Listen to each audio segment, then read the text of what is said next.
ਵਿੱਚ ਬਾਗ 'ਚ ਜਾ ਕੇ ਉਹਨਾਂ ਮੇਰੇ ਨਾਲ ਜ਼ਾਤੀ ਕੀਤੀ ਹੈ, ਕਰਕੇ ਅਨਸਰ ਜ਼ਾਤੀ ਕੀਤੀ ਹੈ। ਇੱਕ ਨੇ ਮੇਰੇ ਬਾਜ਼ੂ ਤੇ ਪੈਰ ਰੱਖੇ ਨੇ, ठीक है, एक ने मेरे बाजू ते पैर रखे ने, दूसरा मोटरसाइकिल के कोल पिस्टल लेके खड़ा रहा। नहीं जो अस्सलाम वालेकुम नाज़रीन, आप देख रहे हैं 44 टीवी मैप का मेज़बान सरदार जवेद आशूर डोगर। तो आज मैं आपकी मुलाकात एक मुतासरा फैमिली से करवाने जा रहा हूँ, जो काम के सिलसिले में, काम ढूंढने के सिलसिले में आई, मगर क्या किया गया कि उसको ज़्यादती का निशाना बना दिया गया। बाकी मुकम्मल कहानी, दरिंदों ने किस तरह इस मुतासरा बहनों को नोचा, मुकम्मल कहानी इस मुतासरा बहना की ज़बानी। अस्सलाम वालेकुम। वालेकुम सलाम। आपकी क्या नाम है?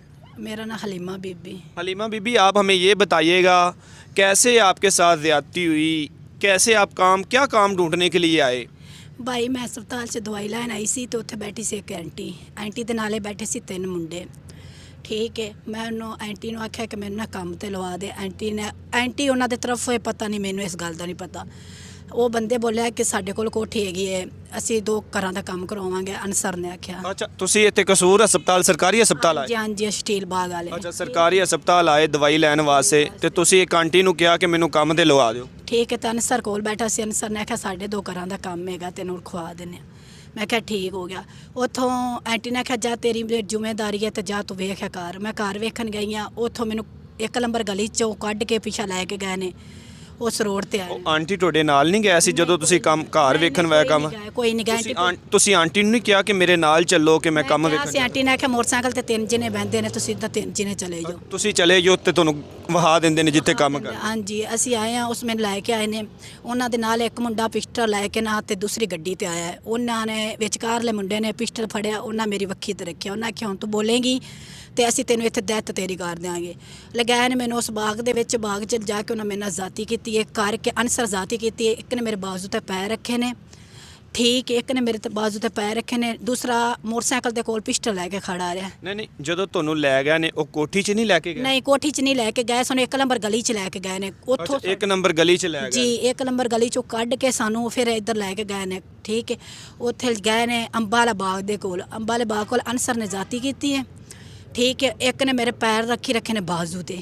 ठीक है, एक पिस्टल लैके तो मोटरसाइकिल लैके खलोता रहा। इन्हें ज़ाती करके उतों निकले ने। उत्थे कीती सी मैं काल, उत्थे खड़े हो के तुसां काल की नहीं, 3-4 बंदे इकट्ठे हुए ने, उन्होंने मैंने पानी पुनी पिलाया। उत्थे कीती है काल, उत्थे आई है पुलिस। ठीक है, उत्थे सारा वाका वुका वेख के रियो वाले सारे चले गए सी। मैनू फिर लाया ठाणे अगर सुबह मैं गई 9 बजे। इन्हें मेरे तो परचा उन्होंने तो कराया, अनसर ते तो 2 बंदे दूसरिਆਂ ਦੇ। अच्छा, तुसीं थाने एप्लीकेशन दित्ती ते उन्हां दे परचा हो गया? उन्होंने तो परचा हो गया। ठीक है, उत्थे परचा करा के ओन जी गई मैं ठाणे, ते ओन मेरे ते धमकियां लाते पे ने, जे तू कोई ऐसी गल कीती ते तैनूं असीं कतल कर देंगे। नहीं, तुसीं अपना मेडिकल थाने वाला नहीं तुहाडा करवाया? सारा कुछ क्लीयर हो के फिर मेरा परचा होया। अच्छा, मेडिकल क्लीयर हो गया तो उस तो बाद परचा होया? उस तो बाद परचा होया। ते लेकिन हुण जिहड़े मुजरम ने जिन्हां ते तुसीं इल्जाम ऐद कीता है कि जी अनसर ने मेरे साथ ज़्यादती कीती है, ते उनदा मेडिकल होया? उनदा नहीं होया। उनदा नहीं मेडिकल हो जावे, उनदा भी कराया जावे। ठीक है, इन्हां तिन्नां नूं मैं सजा दवाना चाहनी हां। अनसर का भी मैडिकल करवाया जाए, तुहाडा मैडिकल पहलों हो चुका है। अगर मैडिकल आपस में क्रॉस होंदे ने तो फिर तो उन्होंने सज़ा मिलनी चाहिए। उन्होंने सज़ा दवानी चाहिए। ते हुण तुसीं थाने नहीं जाके किया कि जी मैनूं इंसाफ दिओ, उन्हां दा मैडिकल ते तेरा कुछ भी नहीं होण देना। ठीक है, जे तू कुछ करेंगी असीं तैनूं कतल कर देंगे। तो हुण तुसीं की अपील करना चाहते हो? असीं अपनी उन्हां सज़ा दवाना चाहते हैं।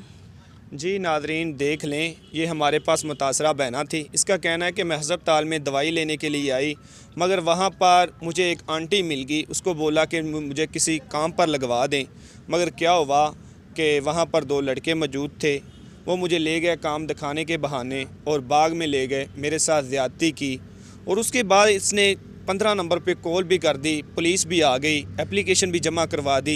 उसके बाद इसका कहना है कि जी मेरा मेडिकल भी हो गया, मेडिकल में साबित भी हो गया कि मेरे साथ ज़्यादती हुई है।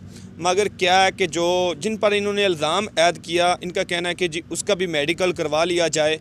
अगर उसका मेडिकल मेरे मेडिकल के साथ क्रॉस मैचिंग होता है तो उसको सख्त कानून के मुताबिक सख्त से सख्त सज़ा देनी चाहिए। जी।